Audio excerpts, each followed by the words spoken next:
Muli, magandang gabi sa inyong lahat. Happy birthday. Itong gabing ito, isa sa mga pinakakaabangan kong gabi.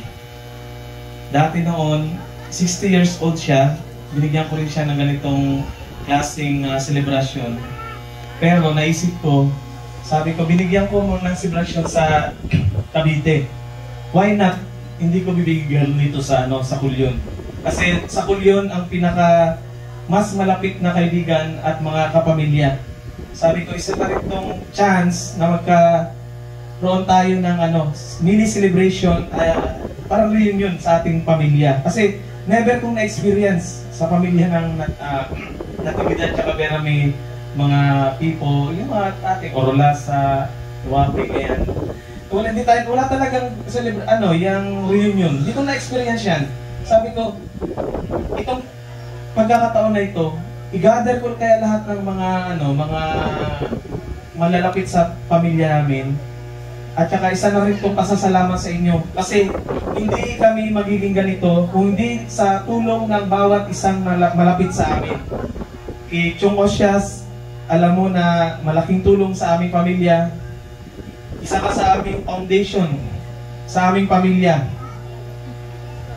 Next ko rin, sabi ko, bakit hindi natin bigyan ng halaga ang kada isang pamilya, kada isang individual na naging bahagi ng ating tagumpay. Kay Auntie Loida, lahat ng takbuhan, mapa-spiritual, pera, advice, kahit ano, Auntie Loida talaga yung aming takbuhan sa ganyan. Naalala ko yung namatay si Papa, ako lang isa dun sa birthday ko, galing akong Cebu. Pagdating ko sa dito birthday ko, patay si Papa. Napakasakit sa aking yung kalooban. Sabi ko, naman, saklap. Namatay siya March 9, hindi ko makalimutan, 2004. Pagka March 13, dumating ako doon, nasa kabaong si Papa. Simula noon, naisip ko, sabi ko, hindi ako magpapatalo sa down ng buhay ko. Lowest point of my life. Tapos may isang Auntie Loida na lumapit sa akin. Ako lang isa doon sa kapilya, nakaburol si Papa. Sabi niya, Dong, ikaw na lang ang head ng pamilya niyo. Wala na si Papa mo, si Mama na lang, siya na lang nag-iisa. Dapat itong dalawang kapatid mo, suportahan mo. Thank you, Auntie. Yung challenge na yun, inaccept ko. At siya ngayon, hindi lang po mga kapatid ko ang sinusuportahan ko. Marami kang kapamilya at mga hindi ko kakilala ang sinusuportahan ko ngayon. Sa tulong ng Diyos, sa awa ng Diyos.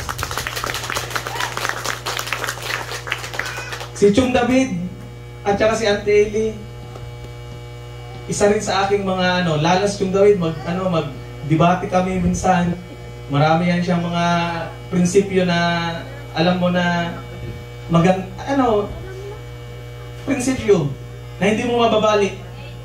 At tulad ni Chong Boy, ganun din. Pero isa rin yun sa nagpapachallenge sa akin. Kaya nga, kaninang umaga, sabi ko sa mga naisip ko, bakit yung mga bagong tubo ngayon ng mga matagal-tagal to, mga bagong tubong ngayon, mga henerasyon, hindi tayo magkakilala. Magkakapamilya tayo pero hindi tayo magkakilala. So kaya ginather ko kayo ngayon. Maraming salamat, Ante. Sa aking mga kapitbahay, si Ate Minda, Ate Ruth, Ate Rosalia, iba pang mga pamilya, maraming salamat din. Kasi kung di dahil sa inyo, hindi ko nakita ko kasi nasa Kulyon ako. Pero dapat mag-isip tayo. Think outside the box. Hindi tayo naka isang box lang dito. Nagdala nga akong box dito. Isang simbolo yan siya na pag inopen mo yung box na yan, kung ano yung nasa loob ng box, yan ang magiging opportunity mo sa labas. Think outside the box. Yung inyong kakayahan bilang isang tao, bilang isang individual, marami kayong matututunan, marami kayong dapat gawin, marami tayong dapat magawa sa ating buhay. Kaya nating i-improve ang ating buhay. Hindi sa wala tayo, hindi dahilan na mahirap tayo, hindi tayo dahilan na wala tayong pera, hindi tayo makapag-aral. So kaya nagpapasalamat ako sa mama ko. Isa pa kay Auntie Banji.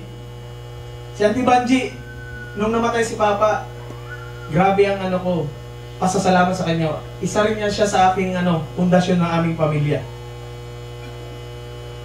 So sa mga hindi ko naman git yung utik, yung pasalamat din ako sa inyo kasi isa kayo sa mga, kaya nga bakit pinadala ko yung anak ko dito, sabi ko si Red, inuna ko, sabi ko, Red, ganyan ako tinrain ni Mama at ni Papa. Pinapadala ko sa ibang para maranasan ko ang buhay, ito ang buhay ng sa Kulyon, ito ang buhay sa Cavite, ito ang buhay sa matrain ang ating mga anak.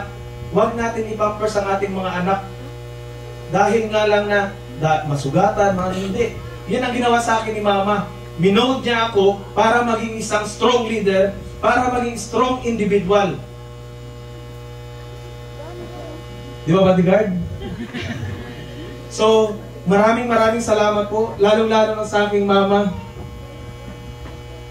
Alam nyo, sa inyong mga anak, isa sa importanteng paraan para magpasalamat tayo sa ating magulang, ang bigyan ng halaga at bigyan ng ganitong pagpapahalaga sa ating mga magulang. Pasalamat kayo, meron pa kayong mama at papa. Ako mama na lang, kaya si mama ang aking parang binibigyan talaga ng importansya. Kahit anong kahalaga yan, gagastuhan ko talaga yan. Sabi ko, ang pera, kikitain lang yan. Pero ang pagpapahalaga sa ating magulang, hindi yan mawawala. Maraming salamat po.